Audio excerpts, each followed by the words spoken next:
Donc bonjour, je suis Thomas Benaïm, directeur adjoint du Village Baissé à Paris. Et si je dois me décrire de manière un peu plus personnelle, je suis quelqu'un de très curieux, sociable et déterminé. Après un début de carrière en agence de com, je suis parti faire le tour du monde pendant 1 an. Et à mon retour, j'ai créé une auto-entreprise de web design, puis j'ai rejoint le groupe Crédit Agricole. À ce titre, hein, j'ai tour à tour occupé des fonctions à dimension stratégique autour de la transformation digitale, de direction projet et de business développement. Et depuis 3 ans, je poursuis un peu ma carrière en tant que CEO du village. C'est un programme d'accélération de l'innovation qui s'appuie sur un écosystème de start-up pour accompagner les grands groupes vers le futur de leur industrie. Alors, au fil des accompagnements que nous proposons, on a constaté que le rôle et la posture du manager, aussi bien aux côtés des startups qu'aux côtés des grands groupes, avaient évolué. Et, au sein du village, on propose beaucoup de coaching sur la posture, sur le leadership, sur la manière d'engager collectivement ses collaborateurs.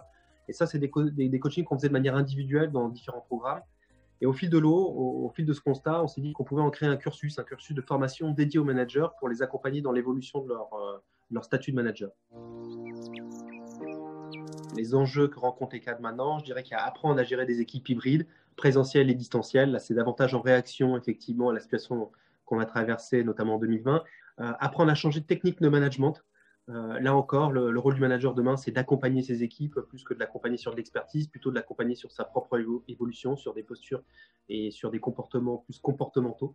Et s'inspirer des méthodes Lean, là encore, je pense qu'on peut gagner en efficacité en étant un peu plus résilient, un peu plus Lean dans la manière de travailler et dans la manière de manager ses propres équipes. C'est parce que vous proposez un accompagnement personnalisé et de qualité pour les talents.